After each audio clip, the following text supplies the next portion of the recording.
Halo anak-anak hebat, berjumpa lagi dengan Ibu. Om Swastiastu, Assalamualaikum warahmatullahi wabarakatuh. Salam sejahtera untuk kita semua, salam kebajikan, nama budaya. Bagaimana kabar kalian? Semoga semuanya sehat-sehat ya. Dan ingat selalu untuk mematuhi protokol kesehatan agar terhindar dari COVID-19.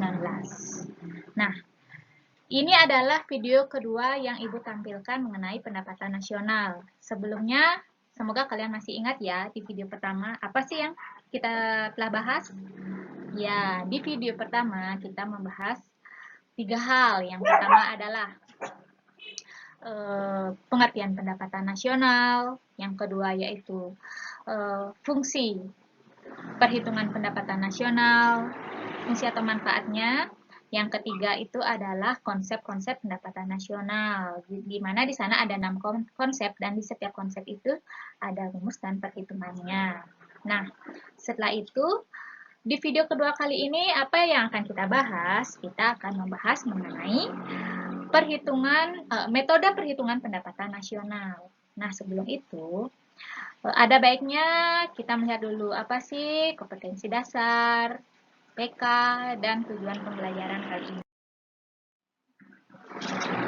Ya, kita mulai dari IPK-nya.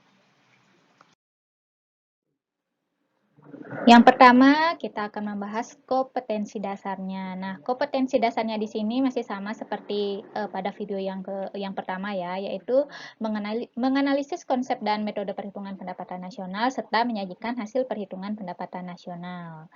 Lalu, indikator pencapaian kompetensinya di sini, yang pertama menyebutkan komponen-komponen pendapatan nasional, yang kedua menjelaskan komponen-komponen dalam perhitungan pendapatan nasional, yang ketiga mendeskripsikan metode perhitungan pendapatan nasional, yang keempat menganalisis perhitungan pendapatan nasional melalui 3 pendekatan, dan yang terakhir adalah mempresentasikan hasil perhitungan pendapatan nasional.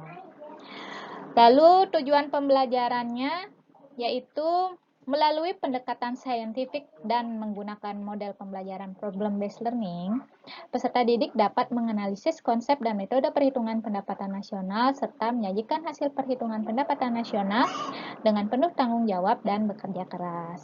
Bagaimana? Sudah paham ya mengenai KD, IPK, dan tujuan pembelajarannya? Kalau begitu, sekarang kita lanjut ke peta konsepnya. Nah, kenapa sih Ibu memperlihatkan peta konsep dulu? Ini tujuannya agar kalian mendapatkan gambaran. Di video ini kita akan membahas apa saja. Nah, yang kita bahas itu adalah metode perhitungan pendapatan nasional yang terdiri dari 3 pendekatan, yaitu pendekatan pendapatan, pendekatan produksi, dan pendekatan pengeluaran. Kita lanjut. Nah, sebelum kita lanjut ke pembahasan inti, mari kita mengamati dulu ya, agar kalian lebih paham apa sih yang akan kita bahas. Nah, di sini Ibu sudah menyajikan tabel perhitungan pendapatan nasional dari produk domestik bruto di negara Indonesia ya. Nah, di sini data ini Ibu dapatkan dari bps.go.id ya, Badan Pusat Statistik. Nah, coba sekarang kita perhatikan dulu bersama-sama. Apa sih informasi yang kita dapatkan dari tabel ini? Sudah? Kalau gitu mari kita bahas bersama-sama ya. Yang pertama, di sini produk domestik bruto itu dihitung itu adalah menurut pengeluaran. Kita lihat di sana, ada pengeluaran. Lalu, ada 7 komponen dalam perhitungan pendapatan nasional di sini. Kita lihat di sini ada 7. Yang pertama adalah pengeluaran konsumsi rumah tangga, lalu pengeluaran konsumsi LNPRT. Nah, apa itu LNPRT? Itu adalah lembaga non-profit yang melayani rumah tangga. Itu disebut LNPRT. Lalu yang ketiga pengeluaran konsumsi pemerintah, yang keempat pembentukan modal tetap bruto, yang kelima perubahan inventory, lalu ekspor barang dan jasa, dikurangi impor barang dan jasa. Nah, lalu Yang dapat kita ketahui di sini juga, yang terakhir ya. Di sini kan ada 3 tahun berturut-turut, tahun 2016, 2017, dan 2018. Sekarang kita lihat bagaimana hasil akhirnya dari produk domestik bruto ini. Dari 3 tahun ini dapat kita simpulkan bahwa jumlah produk domestik bruto yang dihasilkan oleh Indonesia, baik itu menurut harga berlaku dan harga konstan, itu sama-sama setiap tahunnya mengalami peningkatan, ya, dari 12.000 menjadi 13.000 menjadi 14.000. Nah, jika kita lihat itu, apa sih artinya? Ya, benar. Artinya, peningkatan dari tahun ke tahun ini menunjukkan bahwa perekonomian Indonesia dari tahun 2016 sampai 2018 itu mengalami perkembangan yang positif, ya. Dalam artian juga artinya kemakmuran masyarakat kita juga mengalami peningkatan. Baik, semoga kalian sudah paham ya. Lalu, apa sih hubungannya tabel ini dengan perhitungan pendapatan nasional? Ya, kita lihat lagi. Tadi kan menurut pengeluaran, tadi Bu udah bilang kan, ada 3, pendapatan, produksi, dan pengeluaran. Nah, ini adalah perhitungan menurut pengeluaran oleh pemerintah. Sudah? Sekarang kita lanjut lagi.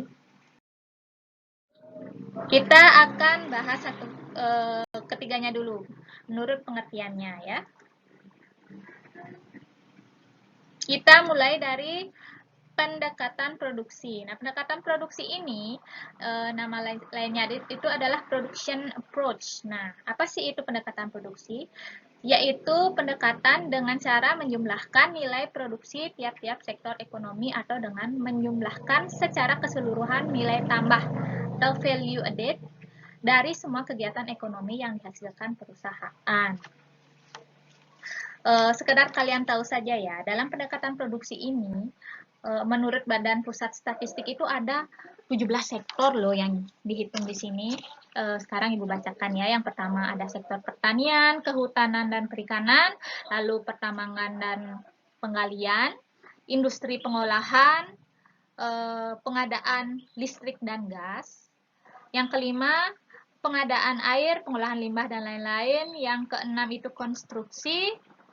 Yang ketujuh perdagangan, 8 transportasi, 9 akomodasi, 10 informasi dan komunikasi, 11 jasa keuangan, 12 real estate, real estate ya perumahan mewah ya. 13 itu adalah jasa perusahaan, 14 administrasi, 15 jasa pendidikan, 16 jasa kesehatan, dan yang ke-17 itu adalah jasa lain-lainnya. Ada banyak ya. Kita lanjutkan ke yang kedua, yaitu pendekatan pendapatan atau income approach. Di sini tulisannya ada typo sedikit ya. Nah, bagaimana cara perhitungannya itu? Yaitu dengan cara menjumlahkan seluruh penerimaan atas faktor produksi. Penerimaan apa saja nanti kita akan bahas selanjutnya ya. Yang ketiga adalah pendekatan pengeluaran atau expenditure approach. Nah, di sini dengan cara menjumlahkan seluruh pengeluaran yang dilakukan oleh para penerima pendapatan, seperti rumah tangga, pemerintah, swasta, masyarakat, dan yang lain-lainnya. Sudah paham? Mari kita lanjutkan ke pembahasan. Oke, kita akan membahas pendekatan produksi ya, the production approach di sana. Di sini rumusnya Y sama dengan P1 Q1 plus P2 Q2 plus P3 Q3 plus sampai Pn kali Qn, atau Y sama dengan nilai tambah 1 plus nilai tambah 2 plus nilai tambah 3 sampai seterusnya nilai tambah ke N. Nah, sebagai keterangan, P itu apa sih? P itu adalah tingkat harga. Lalu Q itu apa? Q adalah jumlah produk. Nah, jadi nanti tergantung soalnya, apakah yang diketahui tingkat harganya atau nilai tambahnya. Jadi kalian boleh memilih nanti rumus mana yang kalian gunakan. Nah, di sini Ibu sudah berikan contoh soalnya. Misalnya ya, di sini ada nama barang-barang produksi seperti kain batik, sepatu, dan beras. Nah, di sini ada harga, di sini juga sudah ada jumlahnya.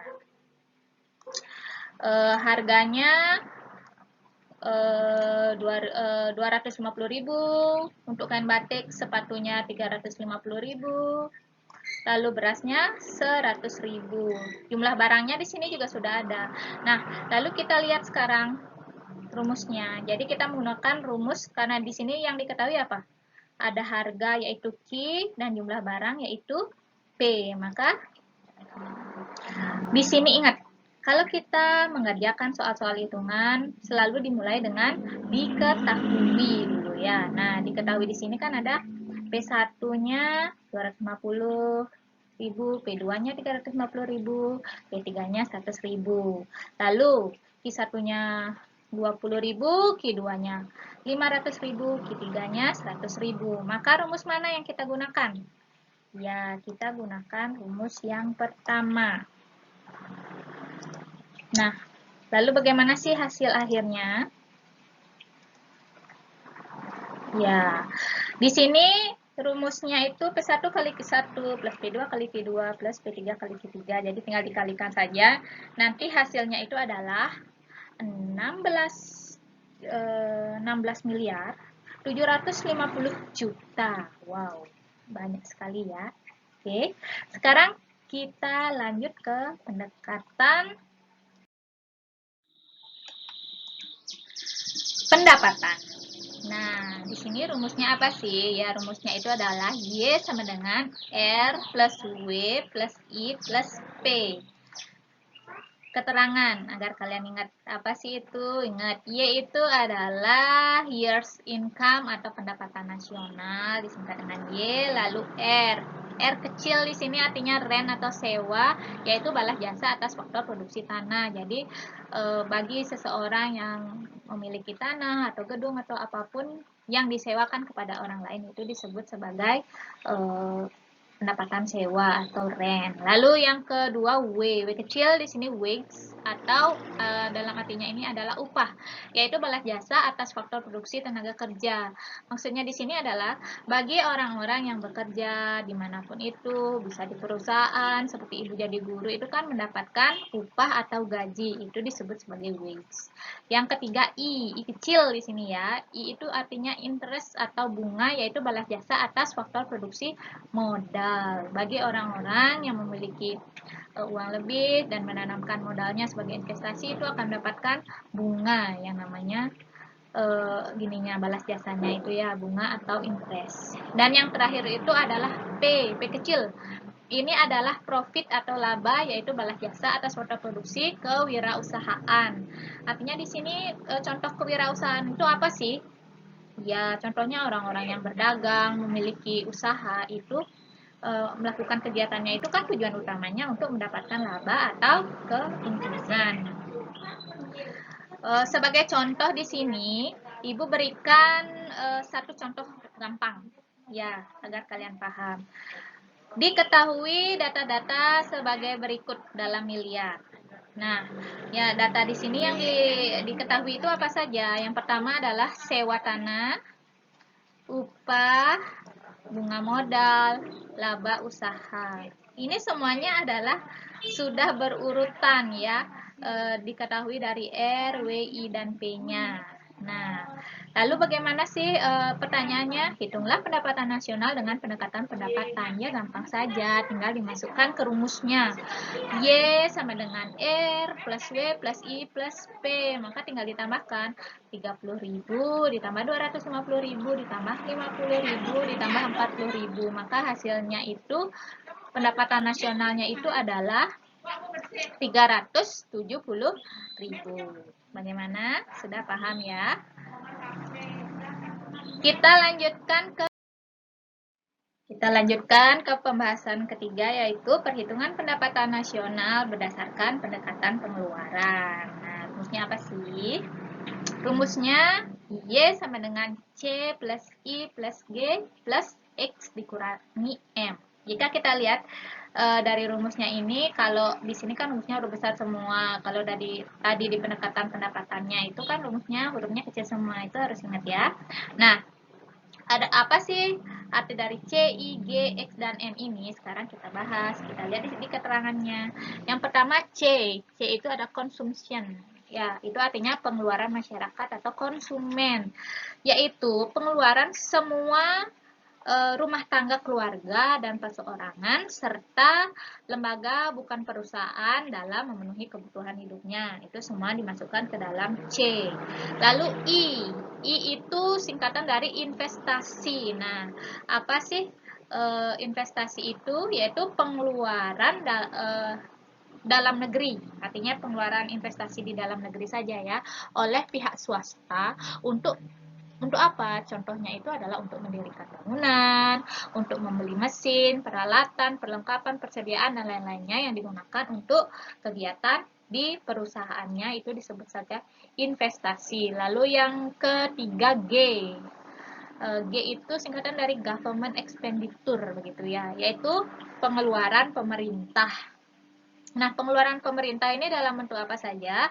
Contohnya itu misalnya pengeluaran untuk biaya pensiun, lalu pemberian beasiswa, subsidi. Kan subsidi kalau di Indonesia itu contohnya yang disubsidi apa? BBM gitu misalnya. Lalu ada transfer. Transfer ini maksudnya transfer ke daerah. Misalnya pemerintah memberikan ke provinsi mana, itu disebut sebagai transfer. Lalu pemberian dana-dana sosial itu juga termasuk pengeluaran pemerintah. Lalu yang ketiga, yang keempat yaitu X. X itu adalah ekspor. Apa sih ekspor? Kalian harus ingat ini ya, karena ini pembelajaran dari kalian SMP. Bahkan dari SD kalian sudah sering dengar kata ekspor dan impor. Kalau ekspor itu artinya penyaluran barang dari dalam negeri ke luar negeri. Ingat X ya, X itu keluar. Kalau M itu adalah impor. Impor ini adalah penyaluran barang, kebalikan dari ekspor, dari luar negeri ke dalam negeri. Ya, sudah paham? Sekarang kita lanjut ke contoh soalnya. Nah, di sini Ibu berikan contoh soalnya, yaitu diketahui data sebagai berikut, yaitu pengeluaran konsumsinya 125.000, lalu investasinya 150.700, pengeluaran pemerintahnya 130.000, nilai ekspor 225.250 rupiah, dan nilai impornya 170.500. Jika kita lihat di sini dari contoh soal ini sudah berurutan sesuai dengan rumusnya ya. Pengeluaran konsumsi C, investasi I, pengeluaran pemerintah G, nilai ekspor X, lalu impornya M. Sekarang kita lanjut ke bagaimana caranya. Ingat, kalau nanti ada soal seperti ini, lalu ada ulangan, ingat kalian harus cari dulu, buat dulu, diketahui, ditanya, baru dijawab. Ya, di sini Ibu langsung berikan jawaban saja. Rumusnya kan Y sama dengan C plus I plus G plus X min M. Kita langsung masukkan saja angka-angkanya ya. Di sini sudah dimasukkan. Ini dalam kurungnya dikerjakan dulu ya. Ekspor dikurang impor baru nanti ditambahkan dengan semuanya. Nah, didapatkan hasil pendapatan nasional dari pendekatan pengeluaran yaitu sebesar Rp460.450. Bagaimana? Sudah paham ya? Semoga gampang. Nanti tergantung palingan diacak atau dicari soal-soal yang membuat kalian lebih banyak berpikir ya, biar kalian lebih paham. Yang jelas kalian harus pahami dulu rumusnya apa, lalu apa saja komponen-komponen dalam setiap rumus itu. Misalnya kalau pendekatan pengeluaran kan komponennya ada pengeluaran masyarakat, ada investasi, pengeluaran pemerintah, ekspor, impor, dan lain-lain. Sudah? Kalau sudah, terima kasih atas perhatiannya. Semoga video yang Ibu berikan ini bermanfaat bagi kalian semua ya. Om Santi Santi Santi. Om.